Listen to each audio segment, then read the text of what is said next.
Hello, how is everybody doing today? Today's not a fishing day. No, it certainly isn't. It's because our air quality here in central Ontario, actually through most of up north down to the city of Toronto in southern Ontario, the air quality is horrible due to all the forest fires burning around us. Yeah, the sky has this mustard yellow color to it. It doesn't look good at all. So no fishing today, especially if you happen to suffer with any form of respiratory issues. It is not a day to be out there. So I thought we would do another information vid for the beginners out there. And this is something that used to come up quite a bit when I worked as an outfitter. And that is, do fish see color? Yeah. And the short answer to that is yes, they do. Now, different species perceive color differently from another species, okay? It's not the same all the way for every fish species in the water there. It varies from species to species. And this, knowing what colors can be attractive to certain fish, especially if you're targeting, say, bass or panfish or walleye or catfish or something like that, knowing the colors that they are attracted to can help, of course, increase your bite ratio. Now, there are other conditions to take into consideration as well, and that, of course, is the clarity of the water. Is it clear? Has it got a bit of a stain to it, a bit of a color to it? Is it muddy, so there's virtually no visibility? These things have to be taken into consideration as well. Bright sunny days, overcast days, those type of things. Smoggy days because of forest fires. Well, if anybody's out there, my hat's off to them, because I know I wouldn't be out there. So I thought we would do a little bit on this subject just to give you an idea what to look, how color can determine, whether or not you're going to catch fish. Because this is one of the areas that beginner anglers usually get wrong. So let's give you a little bit of information here so it gets you going, all right? And the first thing I want to explain to you is that fish do not interpret color the way us humans do. All right. Although they can see color for the most part, they have the same rods and cones in their eyes, in their iris, as we do, which allows them to see the definition and the different colors. But their interpretation is completely different. For example, I was assisting a lady a couple of years ago who wanted to buy some lures for her husband for his birthday.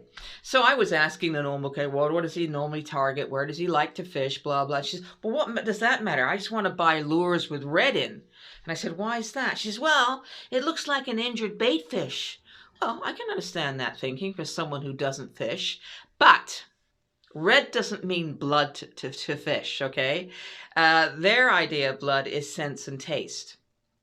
Not visual color red. So don't worry about that, making sure your lures have red and to entice the fish to thinking it's an injured bait fish that it's bleeding out. They will know simply by smell and taste that something is bleeding out.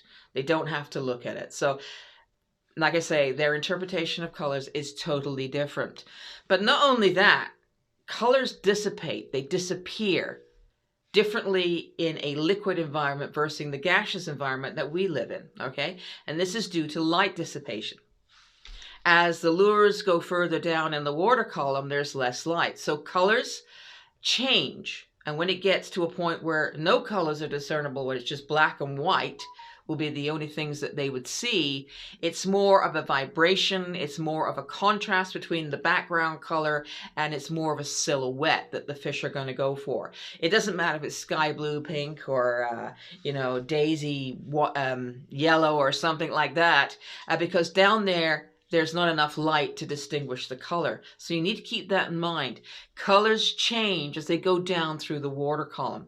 And I'll give you a quick example here, okay, on this chart I'm going to flash up. So here we are, how light and color behave underwater. The very first color that will disappear completely underwater is the color red. Remember what I said?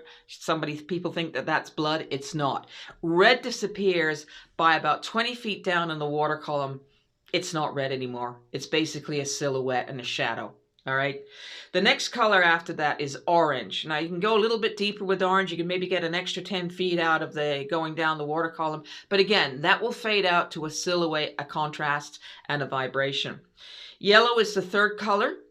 you'll get another 10 feet, just beyond 40 feet with yellow before it disappears.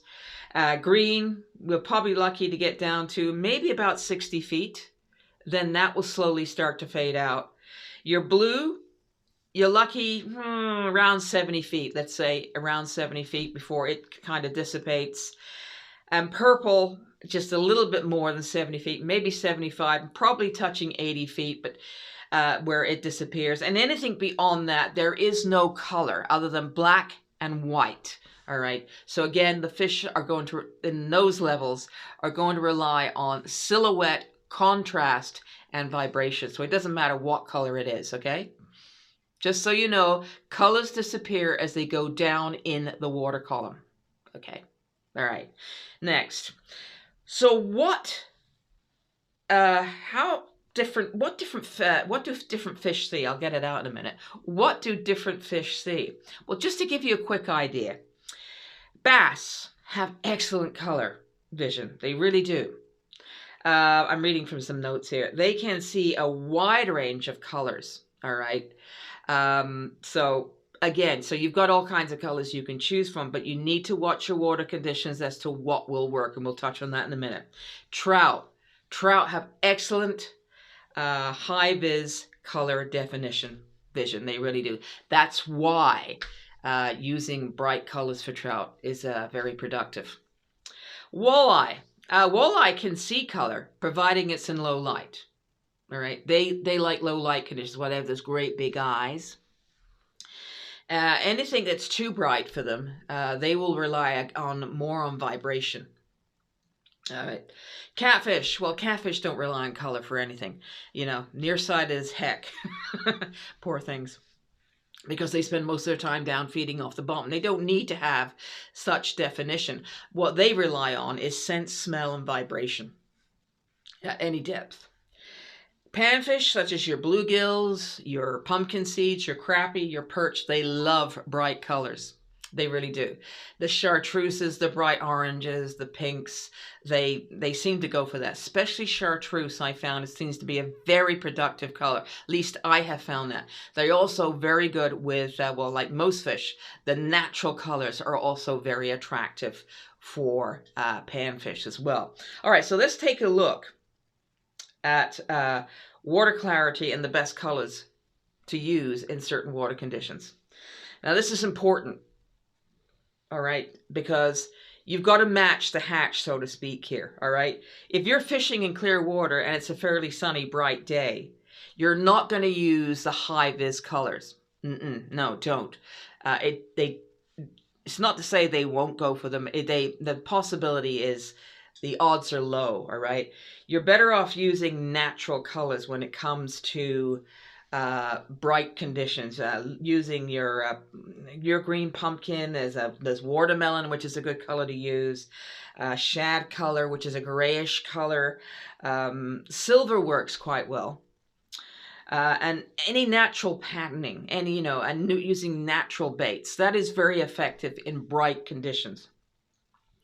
If you're fishing in stained water, excuse me, if you're fishing in stained water, visibility is reduced. So the fish become more reliant on vibration and silhouette as the visibility dissipates. But bright and high contrast colors work very well in stained water. This is where the chartreuses come into play. Your bright orange, your bright yellow, they work very well too. And even white. Those colors work well in a stained water condition. Now, if you're in muddy water conditions, fish rely purely at that point on a contrast or a silhouette. Okay? They don't see the color. So colors like black and blue, purple work very well in those conditions, especially if they're rattle bait, so they make a bit of noise, things like that, because that's what they're relying on, is the vibration, because they can't see really well in muddy water. Chartreuse works well too in muddy water, and so does fire tiger, which is like a bright orange with black stripes on it. That works very well too. Chartreuse seems to work in a lot of conditions, except in bright conditions. I've used it. It's one of my favorite colored lures to use, and I've been very productive with it. So keep in mind the colors to use in the water conditions, as well as the colors that certain fish might be attracted to. I know it's a lot to think about, but I'll give you a rule of thumb here, okay, when we come to the end. So best colors by conditions. Let's just quickly review that. Sunny and clear, your watermelons, green pumpkin, silver, and natural colors. Cloudy conditions, white, chartreuse, blue, and pearl. Stained water, chartreuse, fire tiger, orange, and white. Muddy water, you want your blacks, your black and blue, your chartreuse, and your bright orange. Okay, keep those in mind. So a thing to keep in mind here is contrast matters the most, all right? If you're in bright conditions, you're going to use natural colors, all right? You're not going to use high-vis colors in bright conditions. If you're in low visibility, it's dark, it's overcast, the water's muddy, you're going to use those high visibility lures and baits at that time. Another thing to keep in mind is don't get stuck on using just one color. A lot of people I used to serve in Bass Pro, oh, I only use this one color, you know, never fails. Well, maybe it doesn't fail for them. Maybe they are successful with it, but don't get stuck on one color. Try experimenting with colors for the conditions to see what happens. You might be surprised. You might start catching fish simply because all you've done is change your color, all right?